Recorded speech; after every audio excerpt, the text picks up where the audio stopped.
Hello, in this video, I'm going to be giving you some tips and tricks for completing assignments using Google Forms. So Google Forms is usually something you're going to see pushed out through Google Classroom. It can be used as kind of like a survey where I'm just gathering data and just asking you some questions that don't really have a right or wrong answer, but kind of like an opinion type thing. Or it can be used for a quiz type assignment. So I will be modeling kind of the quiz type assignment here for you.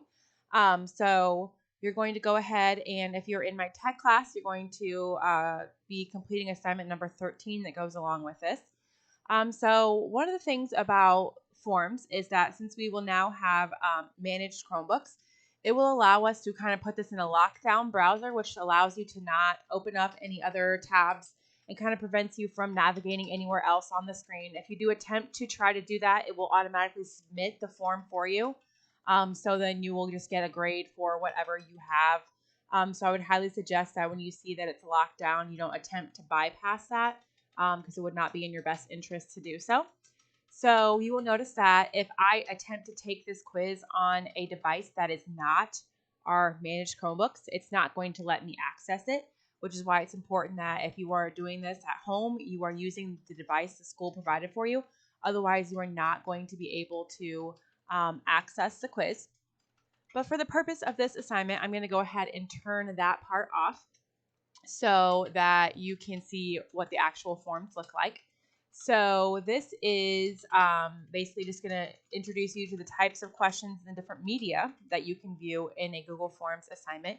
So it is automatically collecting your email, so that way you can be given a grade. If this is not your, if you're for some reason sharing a device, it will allow you to switch accounts so that you can make sure it's your correct email so you're given the grade, not someone else. So it's going to want to know your first and last name. So this is an example of a short answer question. And when you see this little red asterisk here, it shows you that this assignment is required and that if you do not answer it, it will not allow you to submit. So I will just go ahead and answer this. What period do you have Mrs. Cremines for literature? So this is just kind of asking you, what class you're in for my literature class. And most of you are going to be in third. Some of you will be in first. And if you happen to be one that is not in my class for literature, you can just select any. It doesn't really matter. I'll be able to figure out where you belong. So then what is today's date? So this is an example of like a drop-down menu. And this is an example of one where you can click a calendar and you can select a date. So today is July 26th, and it automatically will put the date in for me. So I could just click anything, even though that's not really the date. It does allow you just to choose the date by clicking the calendar.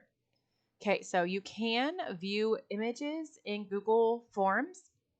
So sometimes you might see just a picture or an image that you will be asked to answer, questions with, like right below it or right above it. And so this one, I don't have obviously any questions related to it, but it's just a image that you can see in here. So the next one is a scale. So on a scale of 1 to 5, how comfortable are you using Google products like Slides, Docs, Classroom, etc.? So 1 meaning not at all, and 5 very, which is I am very comfortable. And you can fall anywhere on this spectrum from 1 to 5. Just be honest with your answer. Then you continue to a new section, and this is just other types of questions. So this is an example of check boxes. So you can check as many as apply. So I like pretty much all the candy in the world. I'm not really a fan of Laffy Taffy though, especially not the banana. Don't like that one. So what is your favorite core subject? So language arts, social studies, science, or math. Actually in school growing up, my favorite classes were social studies just because I really liked my teachers the most of any other subject. The next one is, so that was an example of a checkbox. This was a multiple choice. There's also an example of a question where you can add a file and you're going to upload it from your Google Drive. So I don't care what your file is that you're uploading. You can pretty much choose anything.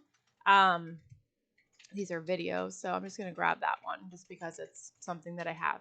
And you can upload anything so that I can take a look at it. I'm not really going to look at it. I'm just going to see that you attach something, but just make sure it's not something that you mind me seeing. But this is an example of a question where you can upload a document. So this one is an example of a matching. So you have a row of terms in this case and columns with the definitions in them. So you just have to match the row with the definition by placing a box. So a school is an institution where instruction is given. Okay, that sounds good. And it will just tell you have to make sure you put an answer in every row. A teacher. These did not mix at all. Usually they will be mixed up. Well, actually, they did mix up at the very end, I guess. So the classroom is this one, and the desk is this one.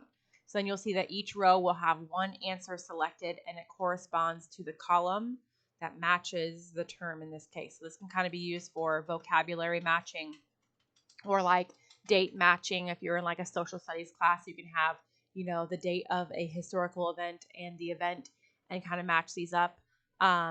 Or it can be like science terms and other things like that. So these are just kind of an example. So then you can move on next. You can see that there are 4 total like sections in here. Kind of gives you your progress at the bottom.